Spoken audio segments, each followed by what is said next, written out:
Bismillahirrahmanirrahim. Assalamualaikum warahmatullahi wabarakatuh. Pemirsa Layak TV, ayah anda dan bunda. Alhamdulillah hari ini kita kedatangan tamu, yaitu Bung Tony Fisher. Beliau adalah Direktur Lembaga Pemerhati Hak Perempuan dan Anak Provinsi Lampung. Atau beliau sehari-hari banyak melakukan kegiatan-kegiatan di lapangan, keliling dari satu kabupaten ke kabupaten lain yang ada di Provinsi Lampung. Semoga apa yang beliau lakukan ini benar-benar mendapat apresiasi dari masyarakat. Bung Tony, terkait dengan pertemuan kita kali ini, saya ingin mendengarkan berbagai cerita, terutama terkait kenapa Bung Tony menghabiskan waktu, pikiran, dan tenaga untuk perlindungan anak. Baik, terima kasih Pak. Jadi kami Lembaga Pemerhati Hak Perempuan dan Anak Provinsi Lampung, alhamdulillah terima kasih sudah diberi kesempatan untuk berbagi pengalaman Pak. Jadi memang kami dan teman-teman ini terpanggil diawali karena empati Pak, prihatin dengan berbagai peristiwa kekerasan yang selalu terjadi di Provinsi Lampung ini. Kami awalnya itu. Terus berpikir bagaimana ya kami harus berbuat. Nah, pada tahun 2015 kami coba mulai Pak. Waktu itu kami masih bergerak sebagai komunitas Pak, belum jadi lembaga. Mendeklarasikan Pak, di Lampung ini kita mulai dari Kota Bandar Lampung waktu itu bersama Pak Wali Kota waktu itu 2015 kita deklarasi Pak terkait yang namanya Gepentika, Gerakan Pencegahan Tindak Kekerasan Terhadap Perempuan dan Anak. 2015 kita deklarasi di lapangan Kapataru di kantor camat Pemiling waktu itu. Terus kita bergerak Pak dari kampung ke kampung memikirkan program Gepentika ini mau seperti apa agar masyarakat juga mau paham, mau terlibat. Kenapa Lampung ini kan selalu masuk daftar Pak dalam pemberitaan maupun data nasional.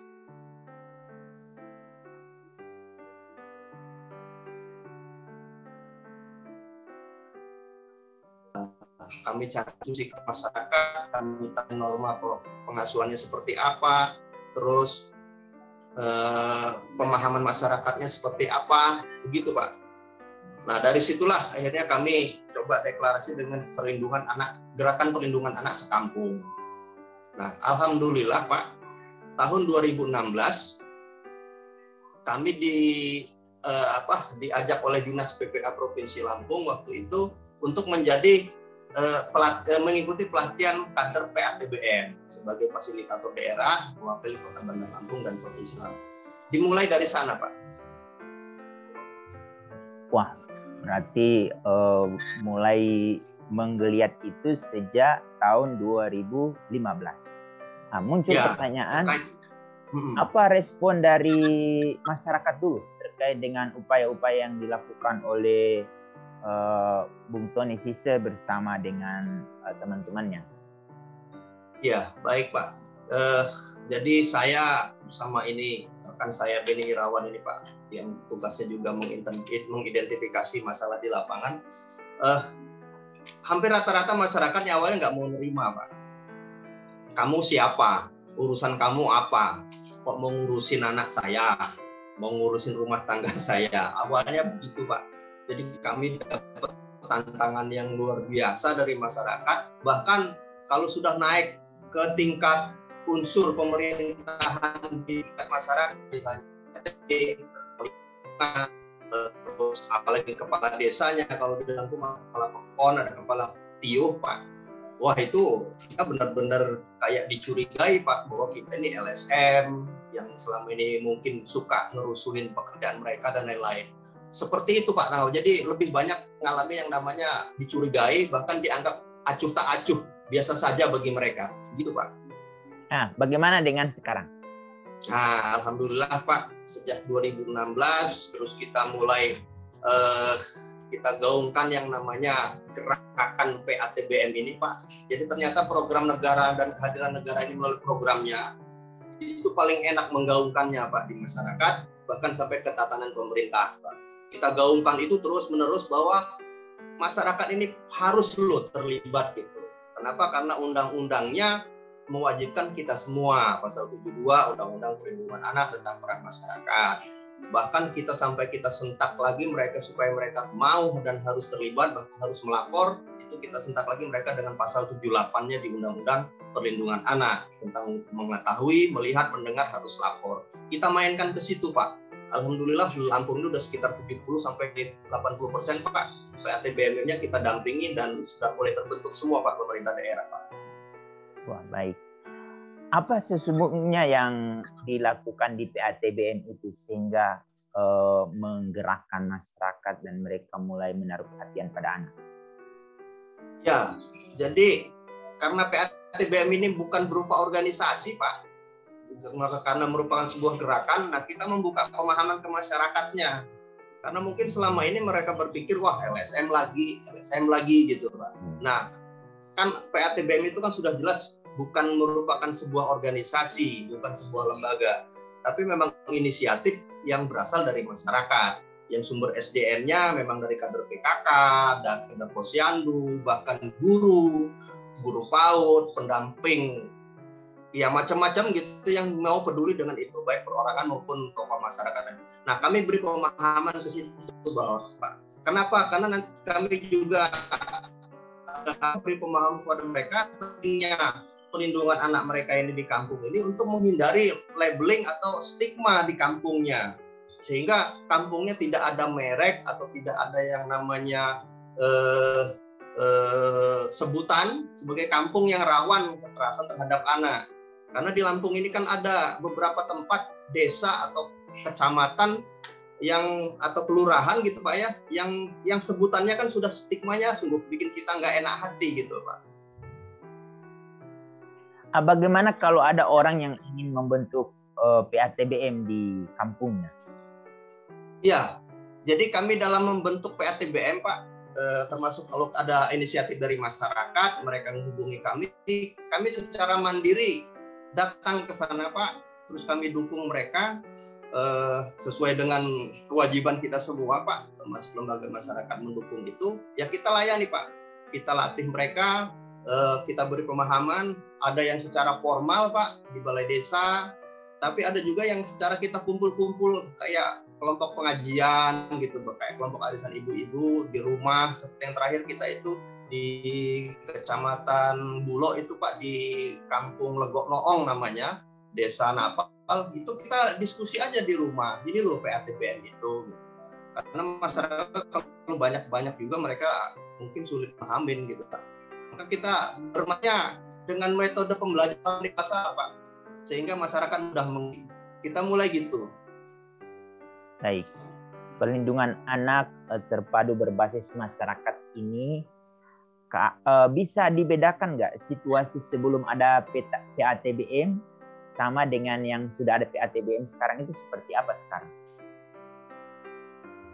Ya, jadi kalau yang hasil kita monitoring Pak dan kita evaluasi, pengaruhnya sangat baik banget Pak, sangat tinggi ya perubahannya yang terjadi, karena goal besarnya Pak itu kan selain angka kekerasan di daerah itu menurun, ada perubahan norma terkait pengasuhan dan lain-lain di masyarakat, pandangan masyarakat terhadap perlindungan anak sangat tinggi Pak perubahan itu. Bahkan sempat awalnya malah kalau ada ini masyarakat semakin tahu tentang perlindungan anak, semakin paham tentang PATBM, malah sempat jadi kayak apa ya, kayak ada omongan gitu, waduh jangan-jangan nih kasusnya makin banyak gitu.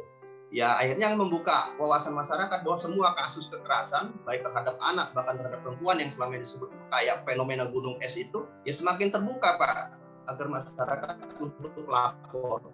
Jadi sangat signifikan Pak perubahannya. Itu dari sisi masyarakat. Bagaimana dengan anak-anak? Ya, karena di PATBM juga Pak ada yang namanya forum anak yang dibina juga oleh kader-kader PATBM.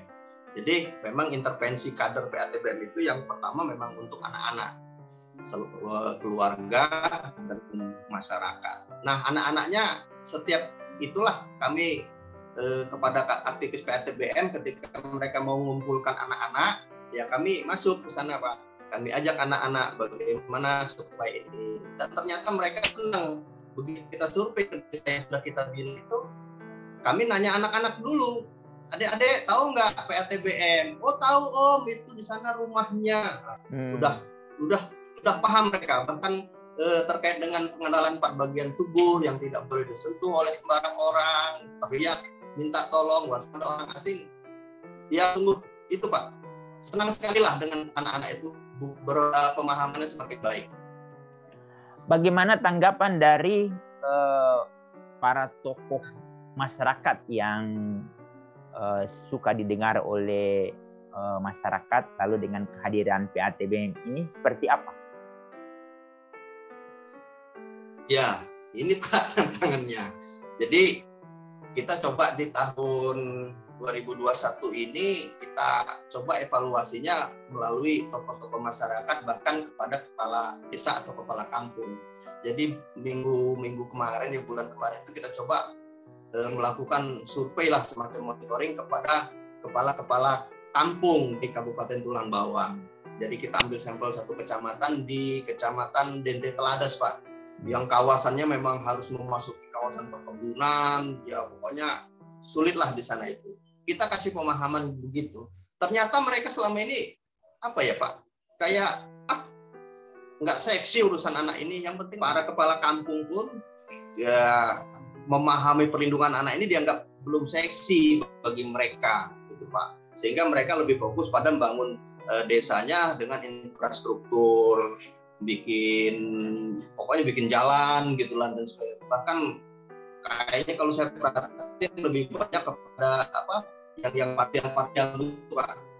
Nah, setelah kita kasih pemahaman terakhir di Tulang Bawang terus kita diuji coba lagi, kita evaluasi itu di Kecamatan Gunung Alif, Kabupaten Tanggamus Pak. Kita kumpul seluruh kepala pekon sekecamatan itu. Kalau di Tanggamus kepala pekon namanya Pak. Sekecamatan itu ya sama temuannya. Apa ini gitu. Nah, akhirnya kita kasih pemahaman kepada mereka bahwa Anda itu punya undang-undang tentang pemerintahan desa nomor 6. Ada pasal yang mewajibkan Anda, bahkan diatur oleh PP, saya bilang bahwa terkait perlindungan perempuan dan anak adalah wajib. Saya kayak gitu Pak. Mereka terbuka.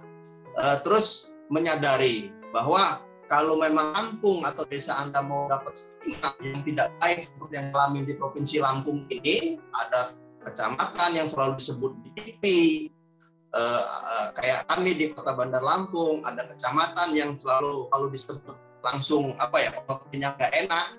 Nah, saya balikin begitu kepada para kepala kampung pekon itu. Apa respon mereka Pak? Ya, setelah diskusi panjang, diskusi banyak, ya mereka akhirnya memahami bahwa ini penting gitu. Karena bukan sekedar hanya program, bukan sekedar hanya kegiatan, bukan hanya sekedar kewajiban, tapi memang ini keharusan. Undang-undang yang mengamanah itu. Sama saja seperti pemerintah daerah, diatur juga dengan undang-undang tentang pemerintah daerah. Anda juga seperti itu, sampai seperti itu Pak, kita beri pemahaman kepada kepala kampung Pak. Bahkan ya kita gosok-gosok, jangan sampai anak yang orang tuanya kemarin milih Anda, itu anaknya jadi korban kekerasan, saya gituin Pak. Baik.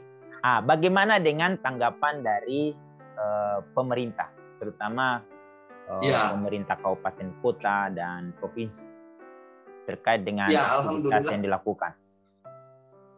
Ya alhamdulillah Pak, selalu kita dapat support Pak, baik dari pemerintah provinsi, bahkan dari organisasi PKK Pak, kita dapat support terkait kegiatan kita di lapangan. Bahkan ketika kita ke desa-desa selalu dimudahkan untuk berdiskusi atau berdialog dengan aparat-aparat setempat berkat peran pemerintah provinsi dan pemerintah kabupaten Pak.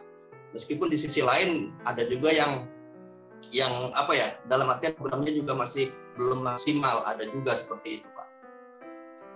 Baik. Kalau dari segi kebijakan, apakah di Provinsi Lampung terkait dengan perlindungan anak itu sudah memadai?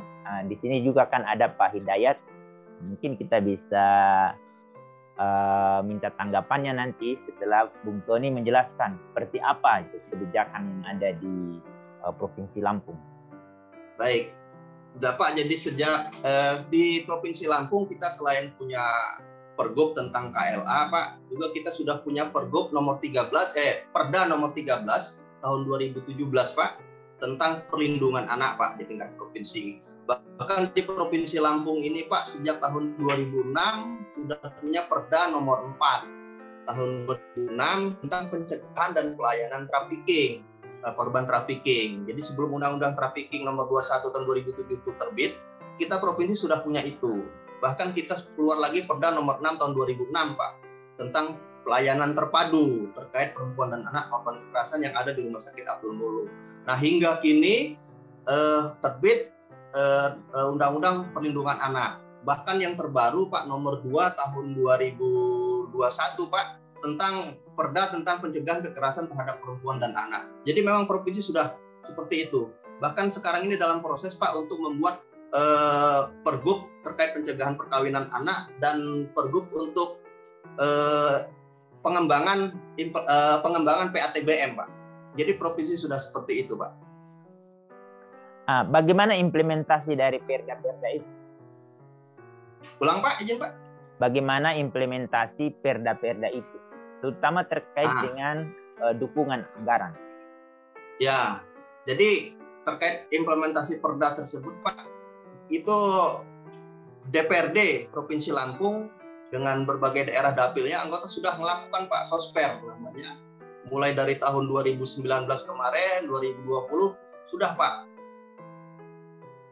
Ya, memberi pemahaman kepada aparatur desa, aparatur kelurahan. Kita gunanya apa? Untuk mendorong juga kabupaten kota yang belum punya perda perlindungan anak. Ini contoh juga ini, Pak Hidayat, nanti Bunda Desi juga agar bisa kita dorong dibantu Pak Hidayat untuk perda perlindungan anak, mereka belum, sama Tanggamus. Jadi ada juga beberapa kabupaten yang belum, Pak. Nah, harapannya perda perlindungan anak provinsi ini juga bisa menjadi acuan mereka, Pak, di kabupaten kota. Baik. Bagaimana Pak Hidayat menanggapi ini? Menarik ketika berbicara masalah perlindungan anak adalah memang kita sama-sama tahu itu adalah kewajiban negara dan itu sudah dijamin dalam konstitusi, begitu juga di undang-undang HAM, begitu juga di undang-undang perlindungan anak. Nah, memang di sini memang sekali lagi memang kita lebih mudah ketika kita bisa mengatakan bahwa kita lebih mudah ketika kita bisa mengatakan koordinasi, tapi dalam tataran implementasinya agak sulit. Nah, saya berharap memang ini di banyak kabupaten kota memang sudah banyak terkait dengan perlindungan terhadap regulasi terhadap anak. Cuman kita dalam tataran implementasi masih sangat kurang. Begitu juga ketika misalnya untuk ini flashback sedikit ya Pak ya, sambil ngobrol-ngobrol juga. Ketika kita pelaporan CRC Pak, CRC dari Kementerian Hukum dan HAM, Kemlu dan KPPA itu memang kita dalam dalam tataran regulasi itu udah baik gitu loh. Cuman dalam tataran implementasi yang kurang, terutama untuk perlindungan perlindungan khusus anak. Kalau terkait dengan pendidikan dan kesehatan mungkin saya rasa untuk secara umum mungkin sudah baik, karena kalau ketika berbicara masalah anggaran untuk kesehatan kan udah 10% ya Pak ya, untuk pendidikan mungkin udah 20%. Nah, itu yang perlindungan khusus anak itu yang harus didorong ke Pemda sehingga nanti bisa akan lebih baik khusus untuk perlindungan anak. Nah, berbicara masalah trafficking memang kita juga sudah meratifikasi ya opsional protokol 10 2012 tentang 9 apa 10 Pak. Pokoknya konflik bersenjata dulu baru ini kan ya Pak ya. Konflik bersenjata 9 atau 10 lah, opsional protokol konflik bersenjata dan perdagangan penjualan anak.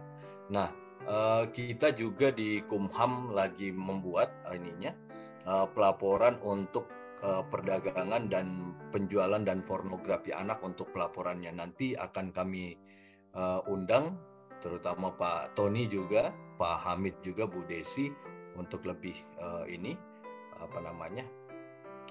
lebih mendukung datanya. Nah, memang kita akui bahwa memang sekali lagi kita terkait dengan kondisi umum anak itu terkait dengan pelaporan, Pak ya. Kita untuk ini setiap pelaporan itu memang terkendala dari sisi sosialisasi, Pak. Pelaporan-pelaporan internasional yang kita ratifikasi, makanya dengan adanya media Zoom ini kita sangat terbantu juga nantinya. Makanya kalau ada dari teman-teman, baik itu teman-teman dari Pemda, NGO, saya sangat senang kalau misalnya, ini kalau pas saya kosong pasti saya ikut, insya Allah saya ikut. Terus yang kedua, Pak, saya juga mendorong, Pak, kalau ini sekedar diskusi saja, Pak Hamid, Pak Tony, dan Ibu Desi, kalau misalnya di Lampung itu, kemarin saya ikut, Pak, dengan teman-teman KPPA, dengan ini,